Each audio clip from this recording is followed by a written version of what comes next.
हामी चाहिँ के डिसाइड गर्यो भन्दाखेरि आज हामी नगइकन काठमाडौँ नफर्किकन हामी भुलचुङ निस्केको गर्छौँ अनि भोलि बिहानै उठेर फेरि काठमाडौँ गएको हुन्छौँ।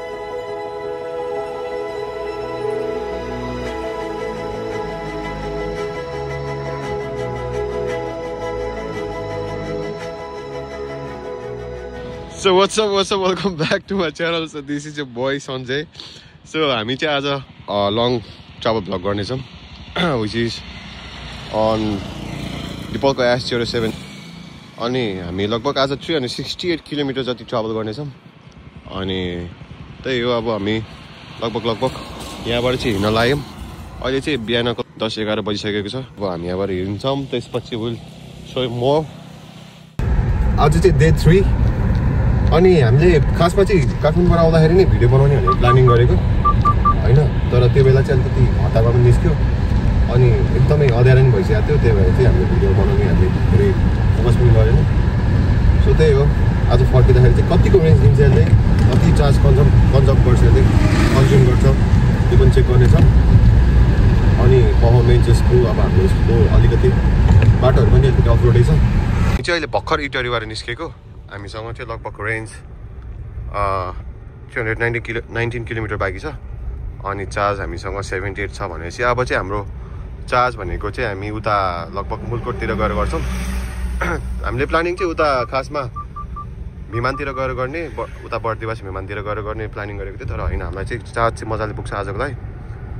टकिङ अबाउट दिस डिपल, यसको चाहिँ पर्फर्मेन्स एकदम दामी छ जोस् होइन। अनि हामी चाहिँ यसको रिभ्यू भन्दा पनि जोस् डिपलमा चाहिँ कस्तो एक्सपिरियन्स हुन्छ भनेर चाहिँ हामी टेस्ट गर्न लागेको। खासमा बाटो चाहिँ लगभग हाम्रो यो काठमाडौँसम्म हुने हो भने चाहिँ एकदमै बवाल हुन्थ्यो ड्राइभ गर्नुको लागि।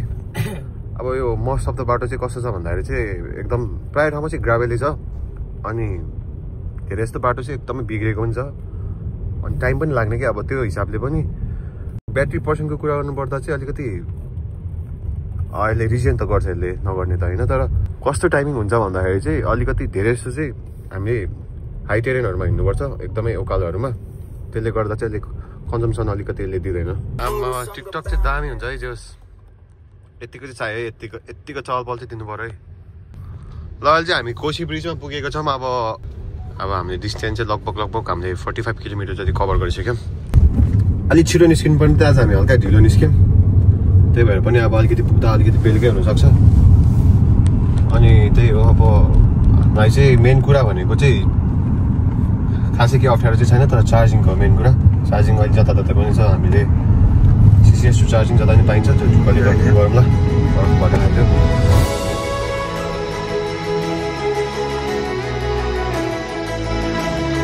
अब चाहिँ हामी यहाँ कता आइपुग्यो भन्दाखेरि चाहिँ मुडुला, ट्याक्कै मुडुलामा पुग्यो। एकछिन यहाँ बस्ने हो अनि त्यसपछि फेरि ब्याक टु। कस्तो अल्छी लाग्ने दिन भयो तर। दाइ के छ हौ? ठिक छ दाइ, सबसे अल्छी भनेको चाहिँ हाम्रो दाइ हो यार। लास्ट अल्छी जता पनि सुत्दै गरिदिने, निन्द्रा पनि कति लाग्ने दाइ यार। के हो, कस्तो खालको निन्द्रा दाइ? निन्द्रा नमिठो भयो यार। हामीलाई चाहिँ फेरि कफी पनि कतिवटा चिनी राखेर खाने हो दाइ? 5-6वटा चिनी राखेर खाइदिनु दाइ चाहिँ फेरि। त्यो ठिक भयो। अब हामी चाहिँ यताबाट हिँडिसक्यौँ। अब लगभग हामीलाई त्यस्तै धुलिखेलको लोकेसन चाहिँ हामीलाई 6 आवर्स भनेर देखाएको छ, तर अलिकति बाटोले चाहिँ अलिकति टाइम लाग्छ। तर पनि अब यो बाटो चाहिँ अलिकति छिटै पुग्छ जस्तो लाग्छ मलाई चाहिँ। पहिला हेरिकन त्यो चाहिँ अति खत्तम बाटोबाट गयो हामी, थाहा थिएन फर्स्ट टाइम आएको ठाउँ। अनि आज चाहिँ त्यो बाटो पाउँदा चाहिँ यति रिलिफ आएको छ। अनि ठिकै छ, अब लगभग केही समयपछि अरू पनि बाटो बनिसकेपछि चाहिँ जोस् ट्राभल गर्नु चाहिँ त्यस्तो खासै गाह्रो हुने चाहिँ छैन। अहिलेलाई चाहिँ जोस् धेरै रिलिफ भयो त्यो बाटो जानु भन्दाखेरि। हामी त खासमा त्यही बाटो हो भनेर सोचेँ। अनि हामीलाई लगभग धरान पुग्नलाई लगभग कति लाग्यो त्यतिखेर भन्दाखेरि चाहिँ कति 12 आवर्स जस्तो लाग्यो त्यतिखेर चाहिँ। त्योभन्दा बढी लाग्यो हामीलाई, 13 आवर्स लाग्यो बढी त्यतिखेर। अब यतिको रिलिफ बाटो पाएको भए चाहिँ टाइममै पुग्थ्यो होला, तर जोस् दामी पर्दा। अब ल तान चाहिँ पढ्न खोजिरहेको छ, तर पढेको चाहिँ होइन। जोस् पढ्यो भने चाहिँ दामी हुन्छ। अब हामीलाई विमान पुग्नको लागि 31 किलोमिटर बाँकी छ। अहिले चाहिँ हामी नयाँ नौलो बस्तीतिर छौँ। कस्तो रमाइलो लाग्ने है यस्तो ठाउँहरू हेर्दाखेरि चाहिँ। जोस् खुसीको दिन ल। भनेपछि आफ्नै काममा नि चिनेनन् मलाई सुटले। ल चल्दै भाइ पानी पर्यो भने चाहिँ ओभर मजा आउँथ्यो, अझ हाइप हुन्थ्यो।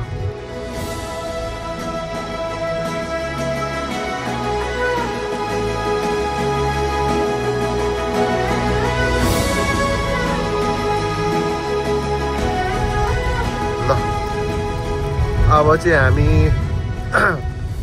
भिमान आइपुग्यो। अनि आजको क्लाइमेट चाहिँ फेरि यो क्लाइमेट चाहिँ यस्तो दामी रहेछ कि आज फेरि होइन।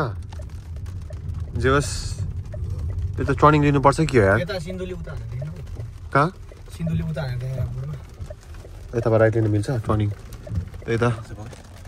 जे होस् आज क्लाइमेट चाहिँ दामी छ। जे होस् कति सिमसिम पानी होइन, दामी पानी परिरहेको छ। अब हामी वे टु ट्याक्क सिन्धुली अहिले। अब हामी सिन्धुलीमा एकछिन रेस्ट गर्छौँ। अनि हाम्रो चार्ज चाहिँ दाइ हामी कहाँ गर्छौँ भन्दाखेरि अब सिधै पुगेर कुरकोटमा गर्छौँ दाइ, सिधै मुलकोटमा गर्छौँ अब चार्ज हामी। हामीलाई चाहिँ अब रेन्ज 133 दिइरहेको छ किलोमिटर, चार्ज 33% बाँकी छ। जे होस् आज दामी दियो यसले माइलेज पनि। जे होस् कन्जम्सन राम्रो छ आजको।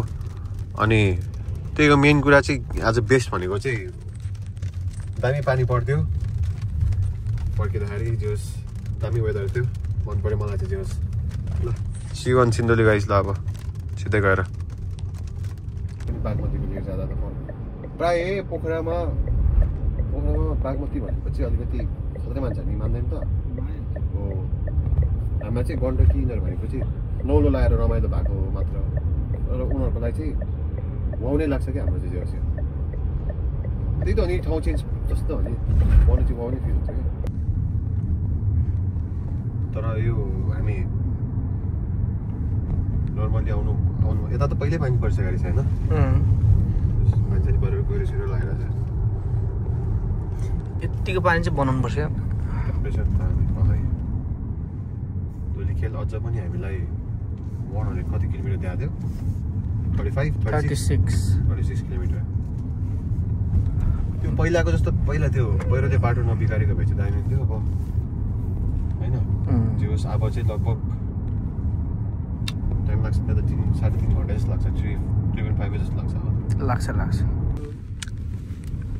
ल अहिले चाहिँ हामी अब सिन्धुली के यसलाई के भन्छ माडी होइन, सिन्धुली माडीको बजारमा छ। मैले हामीलाई लगभग हामी उताबाट 12:30मा हिँडेको, आइपुग्दा ठ्याक्क 5 बजेको छ।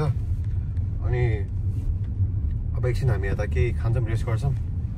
अनि त्यसपछि हामी उता गएर चार्ज पनि गर्छौँ। हाम्रोमा चार्ज लगभग 26% भइसकेको छ। अब रेन्ज 107 मात्र दिएको छ। अब हिजो हामीले उता के अरे दमकमा चार्ज गरेको थियो, 100% पुगाएको उताबाट। त्यस उता यताउता कता गरियो, त्यस चार्ज चाहिँ राम्रो दिएको छ यसले। जे होस् अहिलेसम्मको लागि। अब हामी एकछिन केही खान्छौँ अनि देन फेरि भेट्नेछु। सो हामी चाहिँ अब यता मुलकोट आइपुग्यौँ र यहाँसम्म आउँदाखेरि को चार्ज चाहिँ 13% बाँकी रहेको छ र रेन्ज चाहिँ 53 छ भने अब हामी एकछिन चार्ज गर्छौँ अनि केही खान्छौँ अनि यहाँबाट ब्याक टु काठमाडौँको लागि निस्किन्छौँ। Let's go. अलराइट, सो हाम्रो चार्ज पनि फुल भयो, 1 घन्टा जस्तो लाग्यो होइन। 99 हुँदै रहेछ, फुल भएको नरहेछ। अब हामी एकछिन वेट गरेर चार्ज फुल गरेर अनि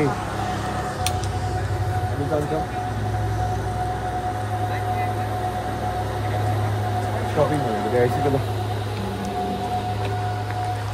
100 भयो शपिङ भनेर देखाउँदैछ किन?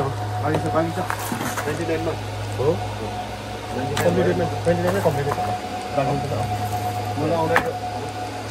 बोलाउनु त खै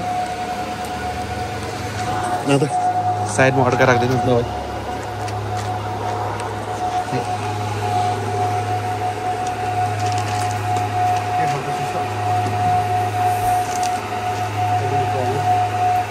यो कम्पनीले राखिदिएको कि दिनुपर्छ, कम्पनी राख्दै भयो। अब यो सबै पेट्रोलको मोड हटाएर यस्तो राख्नु हुन्छ है। अलिक टाइम लाग्छ दाइ। ल आज चाहिँ जे के थियो भन्दाखेरि चाहिँ ठाउँ पनि अलिक खाली खाली थियो अस्ति जाँदा चाहिँ एकदम प्याक भएर चाहिँ हामीले खासै चार्ज गर्न टाइम लाग्यो अब चाहिँ आज अलिक खाली खाली भएर पनि हाम्रो अलिकति चार्ज गरेँ अब यताबाट निस्किन्छौँ अहिले लगभग 8:30 भइसक्यो अब त्यस्तै पुग्दा 3 जतिमा पुग्छौँ होला हामी 12 बजेपछि हामी चाहिँ के डिसाइड गऱ्यो भन्दाखेरि आज हामी नगइकन काठमाडौँ नफर्किकन हामी झुलसँग स्टे गर्छौँ भोलि बिहानै उठेर फेरि काठमाडौँ बाइक हाल्छौँ